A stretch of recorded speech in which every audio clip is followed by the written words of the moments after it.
Hello students, welcome back. This is our third chapter, Ecosystem and Biodiversity. It is for 12 marks. Second lecture of third chapter. Course outcome is, that means from this chapter you are going to learn how to conserve ecosystem and biodiversity. Learning outcome or unit outcome is state general characteristics and function of ecosystem. Now let us see division of ecosystem. Different ecosystem develop due to their adaptation to different abiotic factors.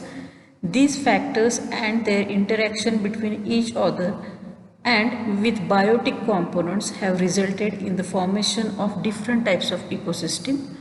These are classified as terrestrial ecosystem and aquatic ecosystem. The ecosystem can be divided into three types of organisms: producers, consumers and reducers. This can be explained as the first one is producers. Photosynthetic algae, plant and bacteria are the producers of the ecosystem. All other organisms depend upon them directly or indirectly for food. Now second is consumers. Consumers are the herbivorous, carnivorous and omnivorous animals. They eat organic matter produced by the organisms. Third one is reducers. Reducers, these are the heterotrophic organisms like animals. They are fungi and bacterial that decompose dead organic matter.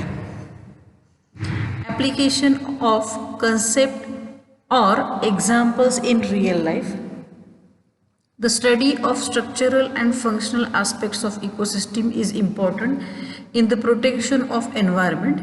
Producer, all types of plants. Consumers, all herbivorous and carnivorous animals. Herbivorous, that means they eat plants. Carnivorous, that means they eat herbivorous animals. Decomposers include bacteria, fungi, scavengers, etc. Transformation of solar energy into food, the circulation of element through energy flow, the conservation of element into inorganic flow, the growth and development of plants and productivity of ecosystem. General characteristics of ecosystem. According to Smith, following are the general characteristics. First is ecosystem is major structural and functional unit of ecology. Second is the structure of an ecosystem is related to its species diversity.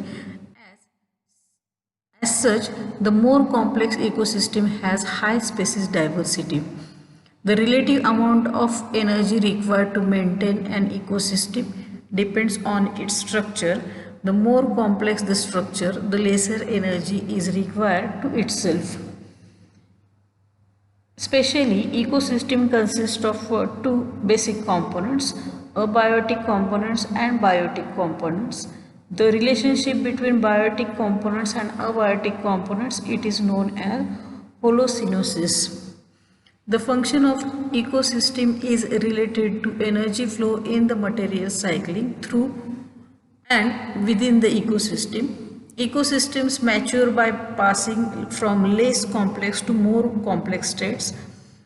Early stages of such succession have an excess of potential energy. Both the environment and the energy fixation in any given ecosystem are limited. Alterations in the environment represent selective pressures upon the population to which it must be adjusted. Now, what are the functions of ecosystems? Soils are much more complex than simple sediments. They contain a mixture of weathered rock fragment, highly altered soil, minerals, particles, organic matter and living organism. Soil provide nutrients, water, home and growing medium for organisms. The first function is transformation of solar energy into food. that is the photosynthesis process. The solar radiation is basic input energy entering the ecosystem. The green plants receive it and is converted into heat energy. It is only a small proportion of radiant solar energy that is caused by plant to make food through the process of photosynthesis. See the diagram of photosynthesis. Green plants transform a part of solar energy into food energy or chemical energy. The chemical energy becomes the source of energy to the herbivorous animal of the food chain. See the photosynthesis process. Green plants absorb sun energy and convert food. The circulation of element through energy flow, that is carbon cycle. In various biotic components of the ecosystem, the energy flow is the main driving force of nutrient circulation. The organic and inorganic substances are moved reversibly through various closed system of cycles in the biosphere, atmosphere, hydrosphere and lithosphere.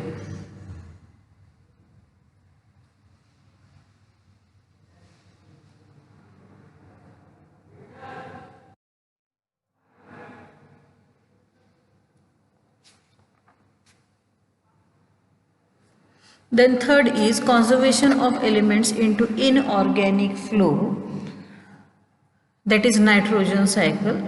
The organic elements of plant and animals are released in under mentioned ways.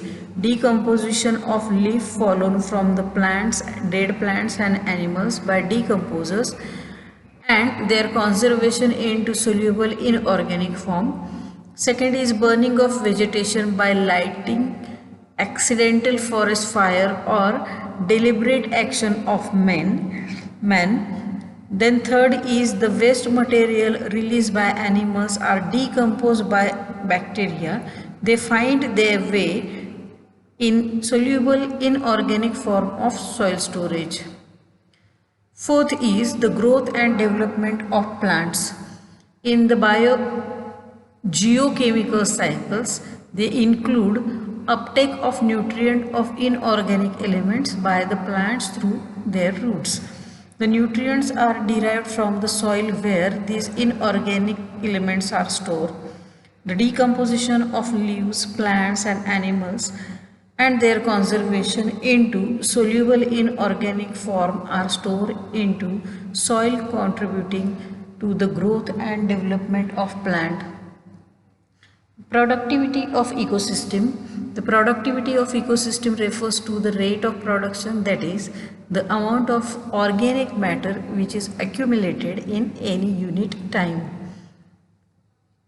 It is gross primary productivity, that is total amount of solar energy that is produces in an ecosystem captured via photosynthesis over a given amount of time.